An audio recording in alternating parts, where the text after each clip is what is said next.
Story world. అనగనగా శ్రీపురం అనే గ్రామం ఉండేది. ఆ ఊళ్ళో దేవి, నాగయ్య అనే భార్యాభర్తలు ఉండేవారు. వారు రెక్కాడితే డొక్కాడని జీవితం గడుపుతున్నారు. వారికి 2 పిల్లలు. అమ్మాయి చాందిని, బాబు చిన్ని. చాందినికి చదువంటే మహా ఇష్టం. 10వ తరగతి మరియు ఇంటర్లలో మంచి ఉత్తీర్ణత సాధించింది. ఒకరోజు దేవి తన భర్తతో, ఏమయ్యా, మన బిడ్డ చాందిని ఏమో బాగా చదువుతోంది, కానీ దాన్ని చదివించేంత స్తోమత మనకెక్కడుంది? ఏదో ఒక అయ్య చేతిలో పెట్టేస్తే మన బాధ్యత కూడా తీరిపోతుంది కదయ్యా. కానీ దానికి చదువంటే మహా ఇష్టం కదా.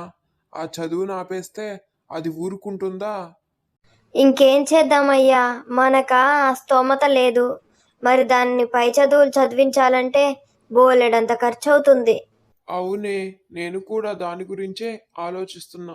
అప్పు చేసి చదివించేదానికన్నా పెళ్లి చేసి పంపిస్తే మన బాధ్యత కూడా తీరిపోతుంది కదా. అవునయ్యా, మన బిడ్డకి వెంటనే ఒక మంచి సంబంధం చూడు. అలా కొద్ది రోజులు గడిచిన తర్వాత ఆ ఊరి పెద్ద అయిన జానకి రామయ్య వాళ్ళ ఇంటికి వస్తాడు.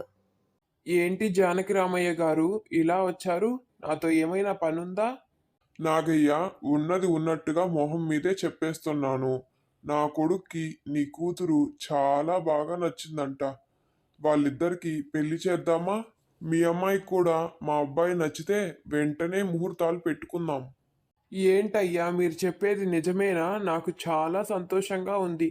ఈ పెళ్ళి మాకిష్టమే. ఏంటి దేవమ్మ, మీరేమీ మాట్లాడడం లేదు? మీకిష్టం లేదా? అయ్యో, ఎందుకు ఇష్టం లేదన్నయ్య? మీలాంటి గొప్ప సంబంధం నా కూతురికి మళ్ళీ వస్తుందా?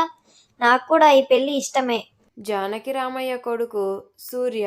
సూర్య చాలా తెలివైనవాడు. మంచి ఉద్యోగంలో స్థిరపడ్డాడు.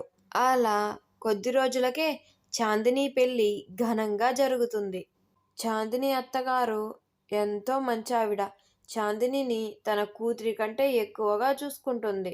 అలా 1 ఏడాది గడిచిన తరువాత చాందిని 12 మగబిడ్డకి జన్మనిస్తుంది.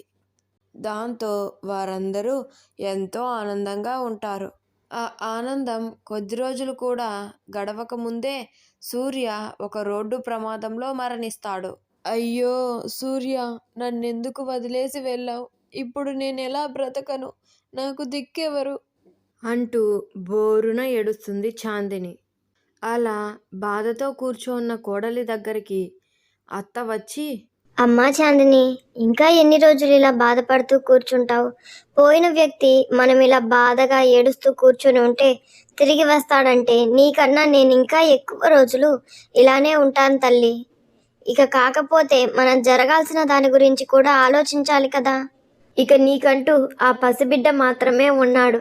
నువ్వు నీ జీవితంలో ముందడుగు వేయాల్సిన సమయం వచ్చింది. ముందడుగా? అదేంటత్తయ్యా? అదే తల్లి, అర్ధాంతరంగా ఆగిపోయిన నీ చదువును కొనసాగించు. అత్తయ్యా, మీరు మాట్లాడుతున్నదేంటి? ఇప్పుడు నాకు చదువెందుకు? చాందిని, నీ గురించి నాకు బాగా తెలుసు.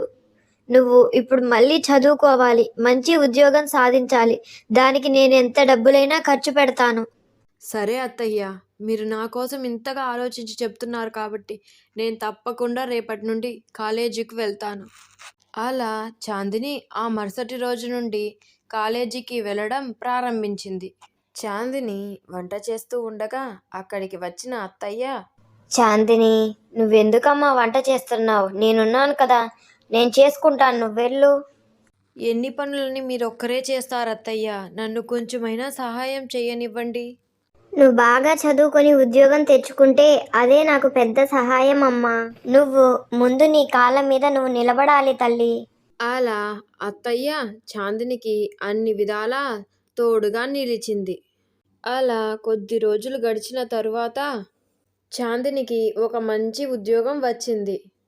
అత్తమామల దగ్గరకు వెళ్ళి జరిగిన విషయం మొత్తం చెప్పింది.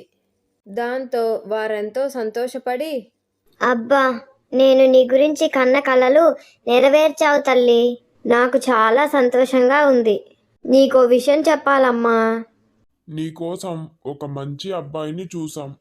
నువ్వు అతన్ని పెళ్లి చేసుకోవాలి. మేం మాత్రం నీకు తోడుగా ఎన్ని రోజులు ఉంటాం చెప్పు. అందుకే నీకంటూ ఒక తోడు కావాలమ్మా. అనగానే చాందిని ఆశ్చర్యపోతుంది. అదేంటి మామయ్య అలా అంటారు? నాకొక బాబు కూడా ఉన్నాడు. మేమిద్దరం ఎలాగోలా బ్రతికేస్తాం. అలా కాదమ్మా, వితంతు అంటే ఎవరికైనా చులకనే. ఇప్పుడు నీకేమంత వయసు అయిపోయింది చెప్పు? ఇంత చిన్న వయసులో నీకింత బాధ అవసరమా? వాళ్ళు బాబును కూడా జాగ్రత్తగా చూసుకుంటారు. నన్ను నమ్ము తల్లి. అలా అత్తమామలు కలిసి చాందినిని ఒప్పిస్తారు. అతి కొన్ని రోజుల్లోనే చాందినికి మళ్ళీ పెళ్లి జరుగుతుంది.